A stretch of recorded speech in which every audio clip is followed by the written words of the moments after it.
Selamat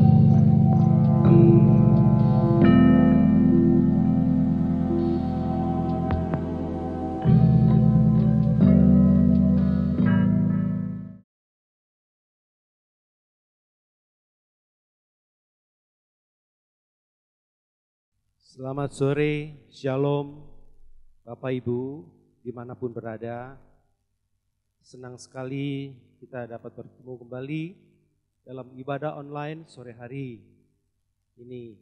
Di mana sore hari ini kita akan dilayani oleh Bapak Pendeta Dr. Yohanes Parapat.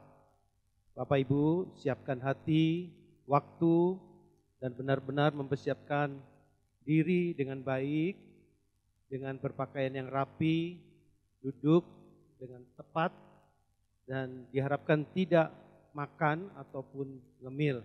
Kita hormati kehadiran Tuhan, dimanapun kita berada, Tuhan pun berada.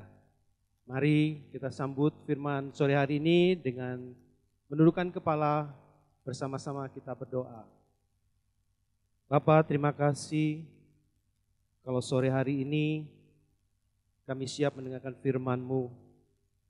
Kiranya firman-Mu itu terus menghidupi setiap kami, orang-orang percaya, agar kami memperoleh kebenaran yang murni dan firman itu termateraikan di dalam hidup kami. Bapa, memberkati hamba-Mu yang telah Kau siapkan, Bapak Pendeta Dr. Yohanes Parapat yang siap memberkati setiap kita yang mendengar, dan berkati setiap firman yang disampaikannya benar-benar berasal daripada Tuhan. Terima kasih Bapa, terima kasih Tuhan.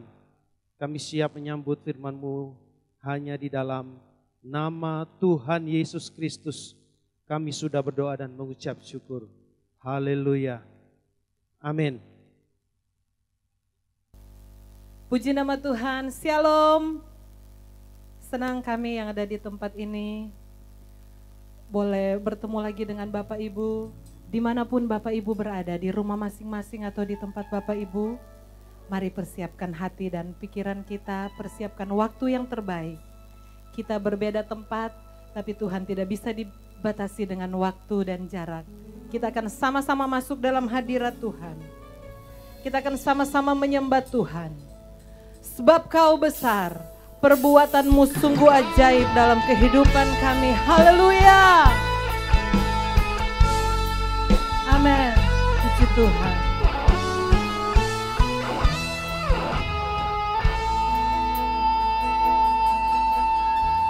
Kita beri kemuliaan.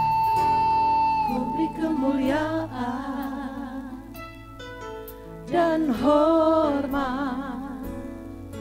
Ku angkat suara pujian, ku agungkan nama-Mu, ku beri kemuliaan dan hormat.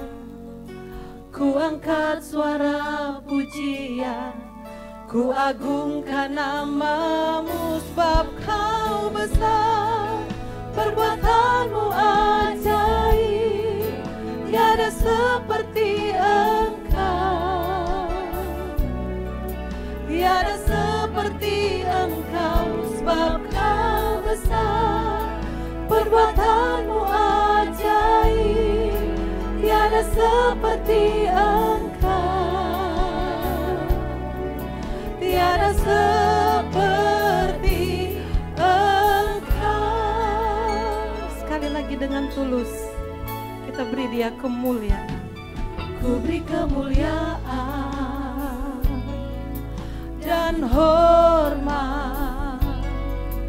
Ku angkat suara pujian, ku agungkan nama-Mu, ku beri kemuliaan dan hormat. Ku angkat suara pujian, ku agungkan nama-Mu, sebab Kau besar, perbuatan-Mu ajaib, tiada seperti Engkau, tiada seperti Engkau, sebab Kau besar, perbuatan-Mu ajaib,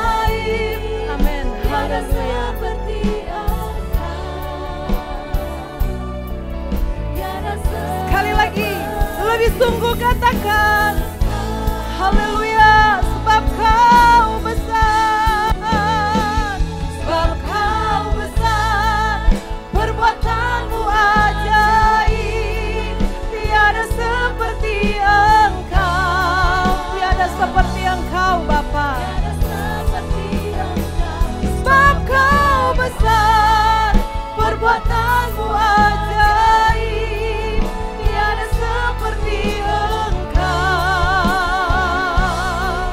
tiada seperti Engkau. Sebab Kau besar. Amin. Angkatlah hatimu. Sungguh Dia yang terbesar dalam kehidupan kita. Tiada Allah yang seperti Bapa, tiada Allah yang seperti Yesus. Haleluya. Perbuatan-Mu ajaib, tiada seperti Engkau, tiada seperti Engkau, tiada seperti Engkau, tiada seperti Engkau Tuhan. Seperti Engkau, berikan kemuliaan bagi Tuhan. Haleluya. Tiada yang seperti Engkau, segala kemuliaan bagi-Mu. Sungguh Kau maha besar. Haleluya. Kami tinggikan, kami muliakan. Sungguh Kau Allah kami yang maha besar. Yesus, junjungan hidup kami. Oh, kami menyembah-Mu, kami tinggikan Engkau. Segala kemuliaan bagi-Mu. Haleluya. Haleluya. Haleluya. Kami tinggikan Engkau. Terima kasih Tuhan. Terima kasih Bapa. Terima kasih. Sungguh Engkau besar Tuhan. Sebab Kau besar, sebab Kau besar, perbuatan-Mu ajaib, tiada yang seperti Engkau. Terima kasih Bapa, terima kasih Yesus. Sebab Kau besar, perbuatan-Mu ajaib, tiada seperti Engkau, tiada seperti Engkau, tiada seperti Engkau, tiada seperti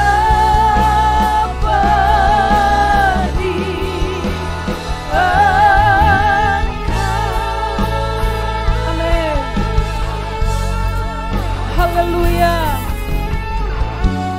Segala puji, segala hormat, segala kemuliaan bagi-Mu.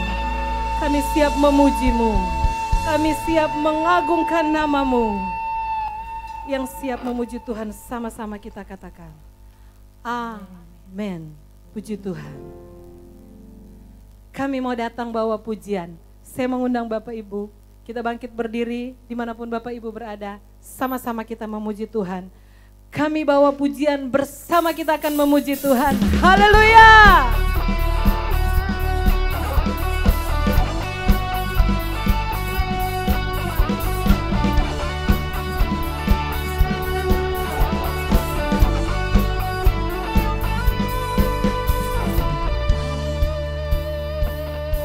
Katakan, kami datang bawa pujian, bersama memuji-Mu Tuhan. Satukan suara dan nyanyikan sorak kemenangan. Oh,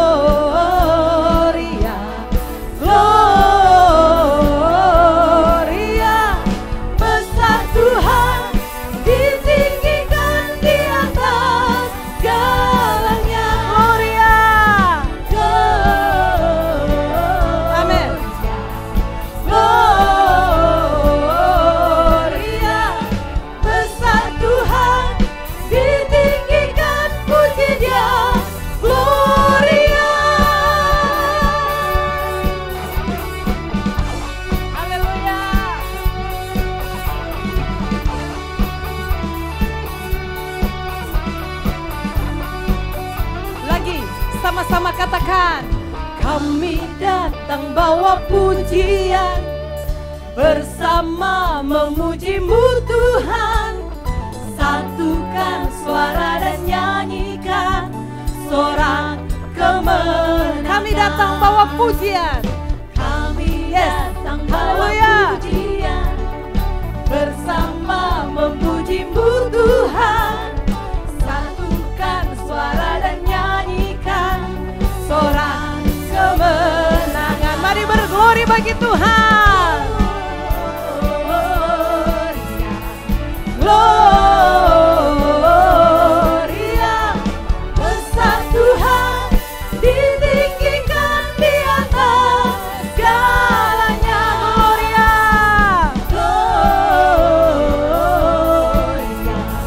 Gloria, besar Tuhan, ditinggikan, puji Dia. Gloria, haleluya. Kita beri Dia hormat dan kita beri Dia kemuliaan. Haleluya.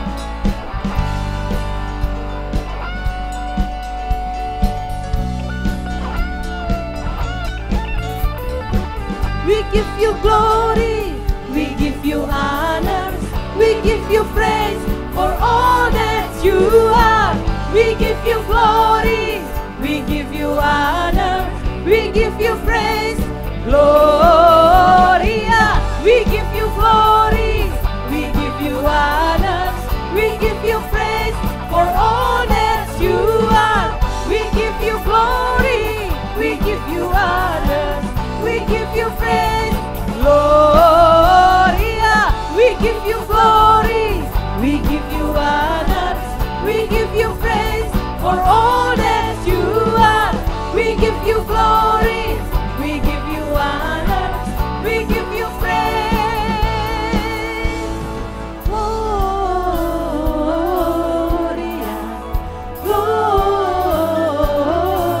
Gloria, besar Tuhan, ditinggikan di atas segalanya. Amin. Glory bagi nama Tuhan.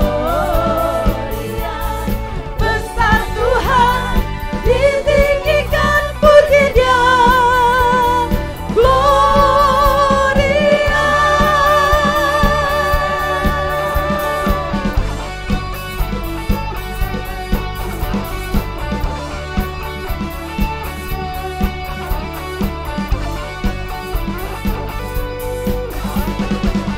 Haleluya. Puji Tuhan. Silakan duduk Bapak Ibu. Mari kita teduhkan hati kita. Kita mau mendengarkan kebenaran firman Tuhan. Persiapkan hatimu yang terbaik agar firman yang diberitakan sungguh-sungguh mengubah kehidupan kita. Jika kita mengaku Yesus Tuhan, berarti sungguh kepentingannya di atas segala-galanya. Kita mau katakan dengan tulus lagu ini. Puji Tuhan.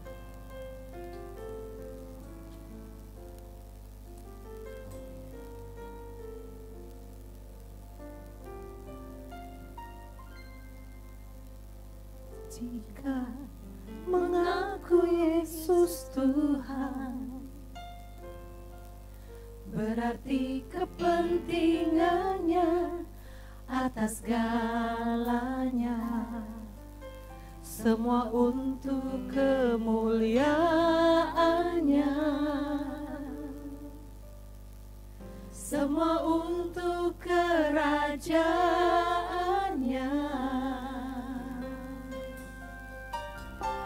Kini aku telah Kau miliki,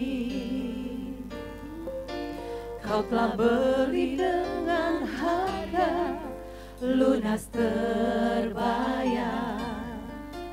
Ku tak berhak atas hidupku. Yesuslah Tuhan dan Rajaku. Rela ku mengabdi Tuhan. Ku mengabdi dan melayani dengan segenap hatiku, darah dan nyawaku tak ku hargai demi menunaikan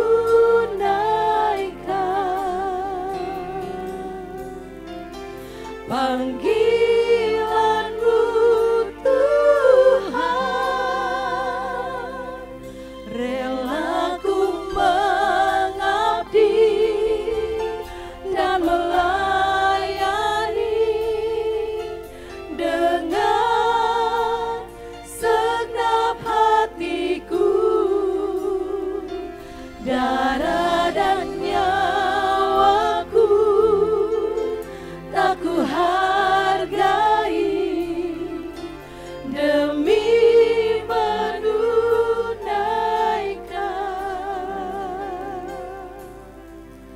dan ku selesaikan tugasku. Kembali kita katakan dari awal, jika kita mengaku Yesus Tuhan, jika mengaku Yesus Tuhan, berarti kepentingannya atas segalanya, semua untuk kemuliaan-Nya, semua untuk kerajaan-Mu Tuhan, semua untuk kerajaan-Nya. Kini aku telah Kau miliki, kini aku telah Kau miliki. Kau telah beli dengan harga lunas terbayar. Ku tak berhak atas hidupku. Yesuslah Tuhan dan Rajaku. Mari dengan sungguh katakan, rela ku mengabdi dan melayani dengan segenap hatiku, darah dan nyawaku tak ku hargai demi menunaikan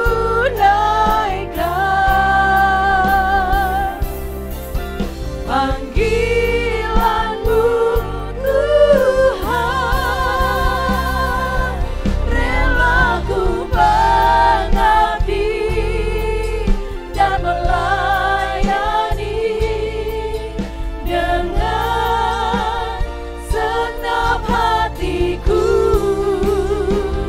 darah dan nyawaku tak ku hargai demi menunaikan,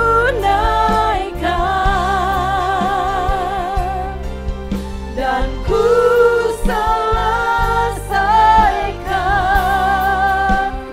tugasku demi menunaikan, demi menunaikan, dan ku selesaikan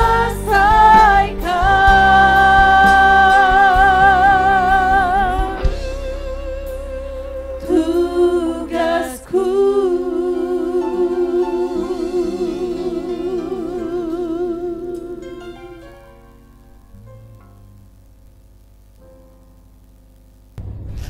Baik, Bapak Ibu, mari kita berdoa. Bapa di surga, kami berterima kasih atas kesempatan kami kembali boleh belajar dari firman Allah. Kami memerlukan Roh Kudus menolong kami agar kami mengerti dan dimampukan untuk melakukannya. Ampuni semua salah pelanggaran dosa kami bersyukur di dalam nama Tuhan Yesus. Amin. Bapak Ibu yang dikasihi oleh Tuhan, Kali ini kita akan belajar dari Matius pasalnya yang kelima, ayat yang ke-13. Saya akan bacakan bagi kita. Demikian firman Allah. Kamu adalah garam dunia. Jika garam itu menjadi tawar, dengan apakah ia diasinkan? Tidak ada lagi gunanya selain dibuang dan diinjak orang. Bapak Ibu yang dikasihi oleh Tuhan, dari semua benda yang ada di sekitarnya, kali ini Yesus menggunakan garam sebagai metafora untuk menggambarkan kehidupan orang percaya. Ya, kita tahu bahwa Yesus adalah pengkhotbah yang sangat kontekstual, ya. Artinya dia menggunakan sesuai dengan konteks zamannya, ya.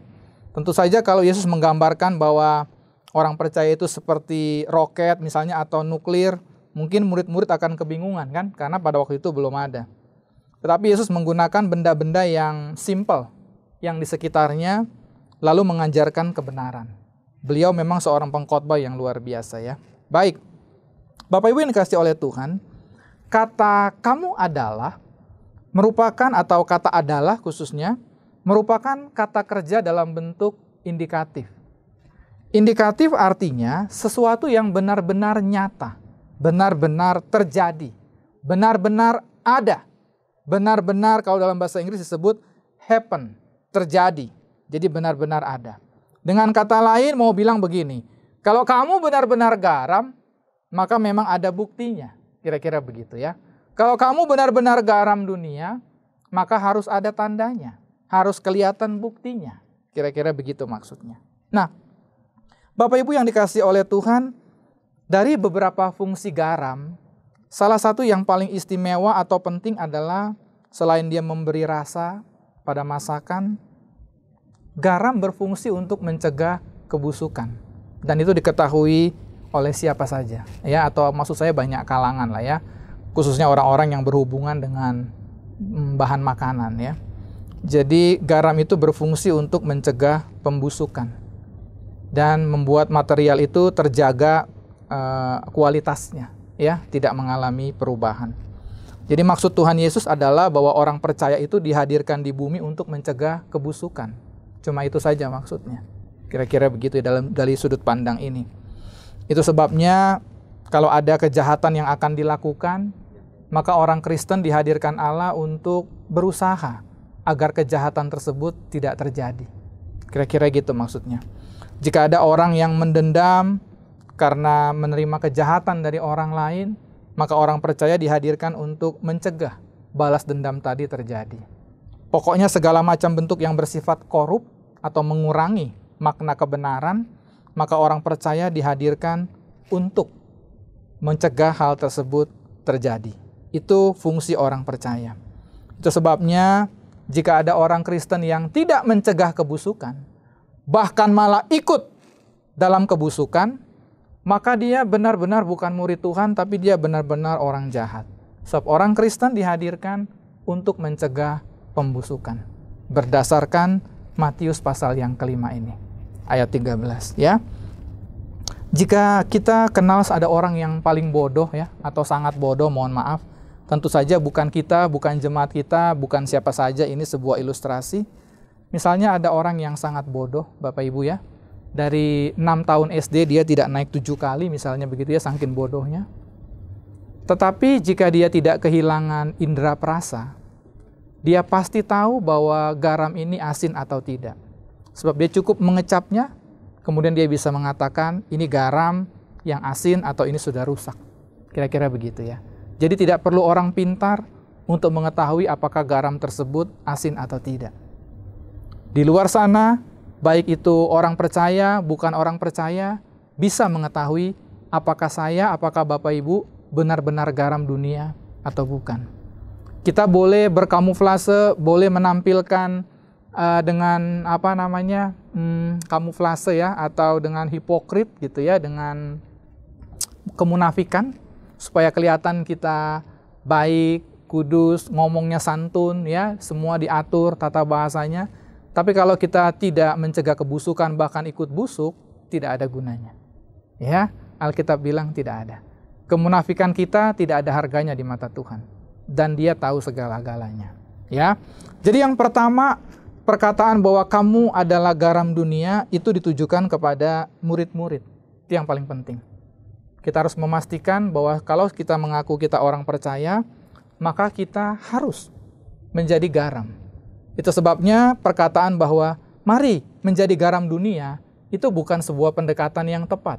Sebab semua orang percaya, kalau dia benar-benar menerima Kristus sebagai Tuhan dan Juru Selamat, maka dia adalah garam dunia. Begitu saja. Kalau seseorang tidak menjadi garam dunia, maka dia bukan pengikut Tuhan. Sesimpel itu. Saya selalu mengatakan Alkitab itu benar-benar dimaksudkan simple, supaya orang bisa jelas mengertinya, tanpa perlu ragu. Kamu garam atau bukan, saya garam atau bukan, itu langsung tahu. Sesimpel itu Alkitab. Tidak perlu basa-basi, Yesus paling tidak pernah basa-basi. Dia langsung apa adanya dia katakan. Begitu kira-kira. Nah, Bapak Ibu yang dikasih oleh Tuhan, setelah seseorang percaya kepada Tuhan, menerima anugerah keselamatan, terjadi perubahan cara berpikir, lalu orang tersebut saya katakan berlatih melakukan firman. Berlatih membawa damai, berlatih hidupnya menjadi semakin mengasihi sesama, berlatih suka kebaikan, berlatih suka menolong, berlatih murah hati, itu semua dilatih. Saya selalu mengatakan semua perbuatan baik itu dilatih.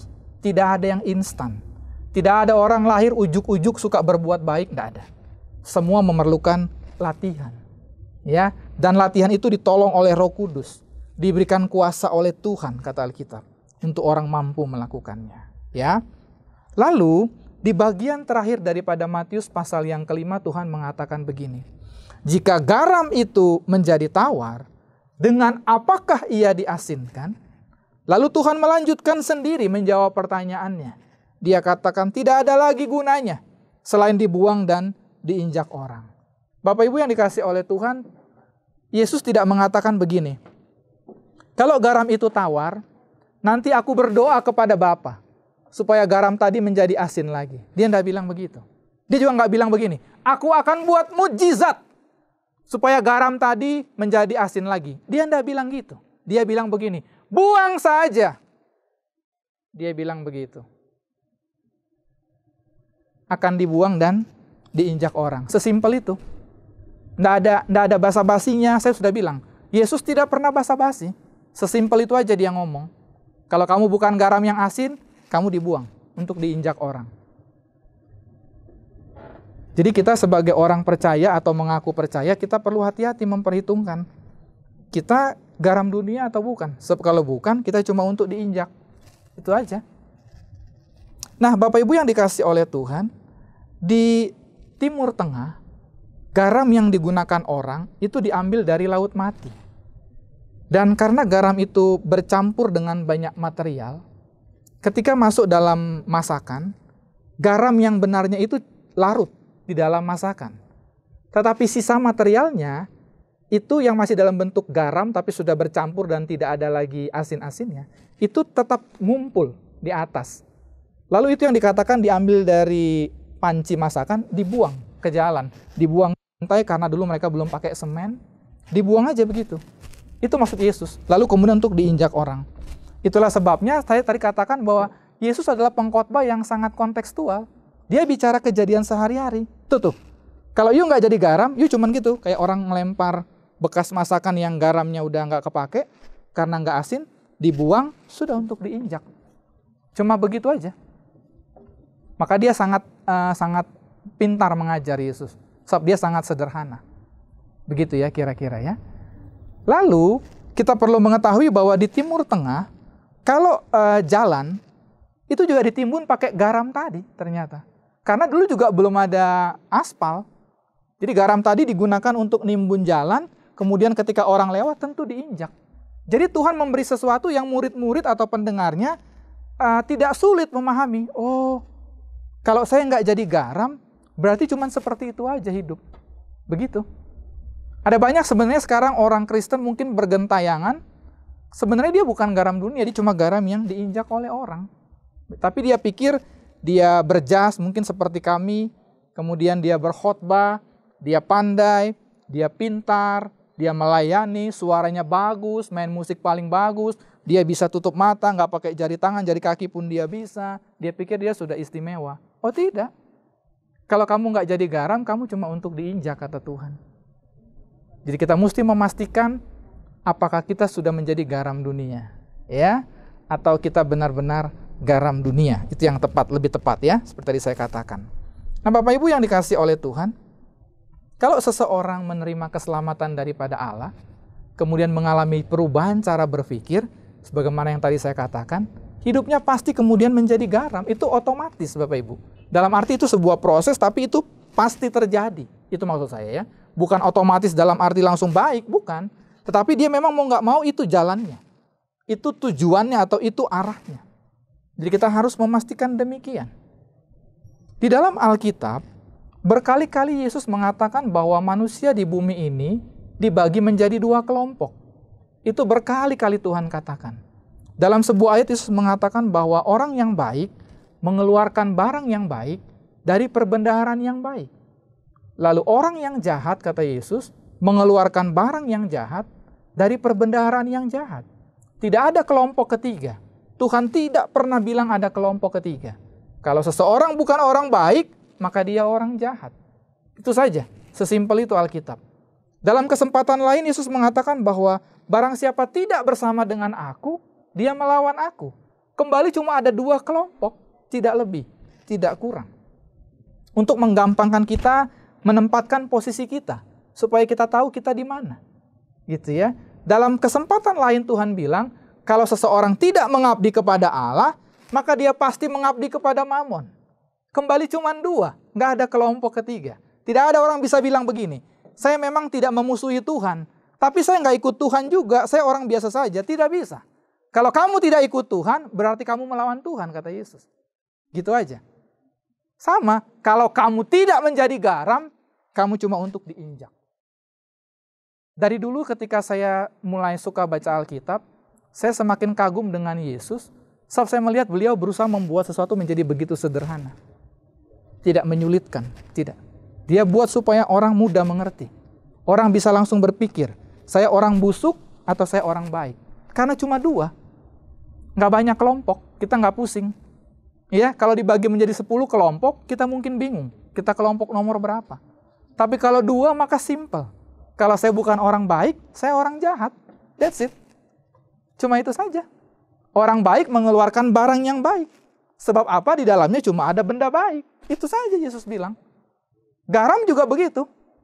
Kalau dia garam, tiap hari dia mewarnai dunia ini. Tiap hari dia mencegah kebusukan di dunia ini. Kalau bukan, maka dia diinjak orang. Kekristenan memang seharusnya begitu simpel. Bahwa ada perjuangan berat, iya. Tapi pemahamannya simpel karena hanya dua kelompok. Tidak boleh dibuat menjadi sulit. Ya, tidak boleh kita menjadikannya rumit. Kita harus berusaha membantu orang supaya mudah. Tapi tentu semua orang harus mengerti bahwa dia harus mengalami perubahan. Ya, dari yang tidak mengenal Tuhan menjadi kenal Tuhan, lalu kemudian berlatih hidup untuk menjadi garam dunia dan kemudian bisa mencegah kebusukan di dunia ini. Bapak Ibu yang dikasihi oleh Tuhan, kita sama-sama tahu bahwa dunia ini memang sedang mengalami pembusukan. Itu jelas. Kita tidak bisa membantahnya. Ya, kita lihat kejahatan semakin masif di mana-mana. Orang yang berbuat jahat bahkan merasa dirinya tidak jahat gitu ya. Kalau kita melihat bagaimana kejahatan terjadi baik kepada sesama, kepada bahkan anak-anak. Ada orang yang bunuh orang merasa baik-baik saja gitu ya. Lalu dia merampok uang negara dan merasa juga baik-baik saja gitu ya. Itu merupakan sebuah pembusukan. Kalau kita lihat di TV, beberapa koruptor ketika dia ditangkap, kemudian dia jalan, dia bisa senyum-senyum, dia bisa lambai-lambai tangan gitu ya. Itu pembusukan. Itu seolah-olah dia mengatakan, ini biasa saja. Yang saya kerjakan biasa saja. Oh tidak, itu sebuah kejahatan. Kejahatan tetap kejahatan. Nah, orang Kristen dihadirkan, diselamatkan oleh anugerah Allah dengan maksud untuk mencegah pembusukan tadi. Kira-kira begitu. Maka tadi saya katakan jika orang Kristen tidak mencegah kebusukan, bahkan ikut bersama-sama busuk dengan orang lain, betapa jahatnya dia. Sebab dia benar-benar keluar daripada yang dimaksudkan oleh Allah. Jadi kita harus memastikan diri kita setelah menerima anugerah keselamatan dari Allah, pergunakan waktu yang ada untuk berfungsi sebagaimana Tuhan kehendaki. Sebab ada waktunya, kata Alkitab, kita tidak lagi bisa menjalankan fungsi tadi. Yesus yang mengatakan demikian. Kita harus berhati-hati, sewaktu kita semua terbatas. Ada yang diberikan kesempatan 40, 50, 60, 70 tahun. Ada 2 tokoh besar di dunia ini yang benar-benar berfungsi sebagai garam, setidaknya di masa yang belum lama ini. Ada seorang teolog namanya Dietrich Bonhoeffer. Dia hidup cuma 39 tahun. Dia mati oleh Nazi di kamp konsentrasi. Tapi sepanjang 39 tahun, dia mewarnai dunia ini dengan pandangan teologis, dengan cara hidupnya, dengan kebenaran yang dia lakukan. Dia menjadi inspirasi dari miliaran orang atau setidaknya ratusan juta orang saat ini yang mengenal nama dia dan kemudian belajar dari apa yang dia pahami tentang Tuhan. Lalu ada nama Martin Luther King Jr. Hidupnya juga sekitar 40 tahun. Tapi bagi orang-orang kulit hitam Amerika, dia menjadi inspirasi untuk membebaskan mereka dari perbudakan atau dari rasialis. Jadi sekali lagi memang bukan berapa lama seseorang hidup, tapi apakah dia jadi garam ketika dia hidup. Sebagian besar orang sebenarnya tidak jadi garam dengan segala hormat, tapi dia pikir dia garam. Kita harus berhati-hati memanfaatkan semua waktu kita untuk benar-benar berfungsi sebagai garam. Kiranya Tuhan memberkati kita, menguatkan kita, menjadikan kita garam bagi dunia ini. Amin. Mari kita berdoa. Bapa di surga, terima kasih untuk kesempatan kami boleh belajar dari firman Allah. Tuhan Yesus, hamba mengaku bahwa terbatas dan mungkin melakukan banyak kesalahan ketika menyampaikan. Itu sebabnya pertama hamba mohon ampun dan mohon Roh Kudus menolong kami untuk menjadi pelaku firman. Berkati Bapak Gembala, semua pelayan Tuhan, umat Tuhan, semua yang ambil bagian dalam pelayanan ini. Kami bersyukur, berterima kasih, berdoa di dalam nama Tuhan Yesus. Amin. Rela ku mengabdi dan melayani dengan segenap hatiku, darah dan nyawaku tak ku hargai demi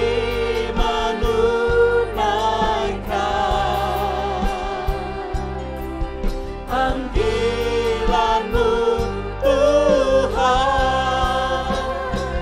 Rela ku mengabdi dan melayani dengan segenap hatiku, darah dan nyawaku tak ku hargai demi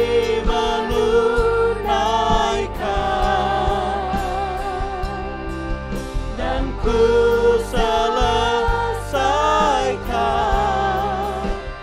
tugasku.